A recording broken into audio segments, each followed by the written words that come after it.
భద్రాద్రి కొత్తగూడెం జిల్లా భద్రాచలంలో నిన్న సాయంత్రం 7 గంటల సమయంలో పోలీసులకు కూనవరం రోడ్లో వాహన తనిఖీలు నిర్వహిస్తూ ఉండగా సుమారు 7 గంటల 20 నిమిషాలకు కూనవరం నుంచి భద్రాచలం వైపుగా అశోక్ లేలాండ్ దోస్త్ వాహనాన్ని 4 వ్యక్తులు వాహనాన్ని వేసుకుని కూనవరం వైపు నుంచి భద్రాచలం వైపుగా కొంత దూరంలో పోలీసు వారిని చూసి అశోక్ లేలాండ్ వాహనాన్ని వెనక్కి మళ్లించి తప్పించుకుని పారిపోయే ప్రయత్నం చేయగా అట్టి అశోక్ లేలాండ్ వాహనాన్ని కొంత దూరం వెంబడించి పట్టుకుని ఆర్టీఓ ఆఫీసు వద్దకు తీసుకొచ్చి వెలుతురులో అట్టి వాహనాన్ని తనిఖీ చేయగా అందులో 110 నిషేధిత గంజాయి ప్యాకెట్లను ఎయిర్ కూలర్లో ఉపయోగించే వెట్టివేలు పీచులతో పెట్టుకుని అక్రమ రవాణా చేస్తూ పట్టుబడ్డారు.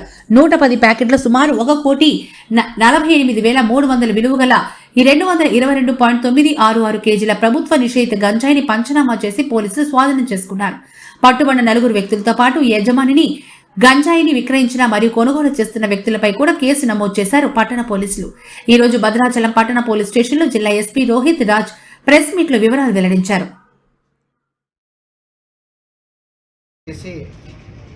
ప్రయత్నం చేస్తున్నాము. ఈ దొరికిన ఈ 4 ముద్దాయిలలో కూడా 2 మోతుగూడెం విలేజ్కి చెందిన వాళ్ళు, వీళ్ళందరూ కూడా ఏపీ స్టేట్కి చెందిన వాళ్ళు. వీళ్ళు సప్లయర్స్. అదేవిధంగా మరో ఇద్దరు అక్యూజ్డ్, దీంట్లో 2 కూడా హైదరాబాద్కి చెందిన వాళ్ళు. వీళ్ళిద్దరు కూడా ట్రాన్స్పోర్టర్స్.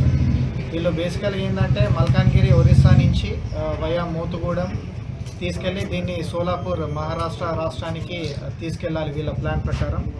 దీంట్లో భాగంగా ఏదైతే మనకు కాయిర్ మ్యాట్రెస్లలో యూజ్ చేసే కాయిర్ ఉంటుందో దాని కింద ఈ 222.9 kgs ఆఫ్ గాంజా ప్యాకెట్స్లలో పెట్టి దీన్ని కన్సీల్ చేసి ట్రాన్స్పోర్ట్ చేస్తున్నారు. దీంట్లో ముఖ్యంగా కూడా సిసిఎస్ టీమ్, అదేవిధంగా లోకల్ పోలీస్ టీమ్ వాళ్ళ కొన్ని ఇన్ఫర్మేషన్ తోటి ప్రాపర్గా వెహికల్ చెకింగ్ చేసి వీళ్ళను పట్టుకోవడం జరిగింది. ఇదే కాకుండా కూడా జిల్లాలో కూడా భద్రాద్రి కొత్తగూడెం జిల్లా మనకు బార్డర్ డిస్టిక్ అవడం వల్ల ఏపీ భద్రాద్రి కొత్తగూడెం జిల్లా యొక్క పర్ఫార్మెన్స్ను చూపించే అంత వర్క్ వాళ్ళు చేస్తున్నారు. అండ్ యాజ్ ఏ జిల్లా పోలీస్ ఎస్పీగా అందరికీ పబ్లిక్, అదేవిధంగా ఎడ్యుకేషన్ ఇన్స్టిట్యూషన్స్ వీళ్ళందరికీ కూడా మీకు ఎక్కడ కూడా ఇటువంటి గాంజా యూజ్ చేస్తున్నారనే సమాచారం ఉంటే డెఫినెట్లీ మాకు ఆ సమాచారం ఇవ్వండి.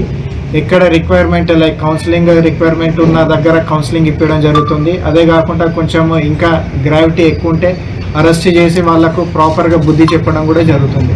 దీంట్లో I request press, print and electronic media, మీకు కూడా ఏంటంటే లోకల్ లెవెల్ ఇన్ఫర్మేషన్ ఉంటుంది కాబట్టి మీరు కూడా ఎక్కడ ఇన్ఫర్మేషన్ ఉన్నా కూడా షేర్ చేయండి. మీ కంట్రోలింగ్ కూడా చేస్తున్నాం.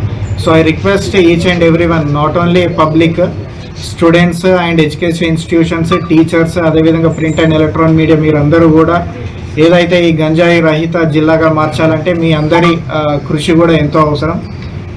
కోఆర్డినేషన్ ఎఫర్ట్లో కూడా గంజాయి లేకుండా కూడా ఈ జిల్లాని తీర్చిదిద్దాలని కోరుకుంటున్నాను.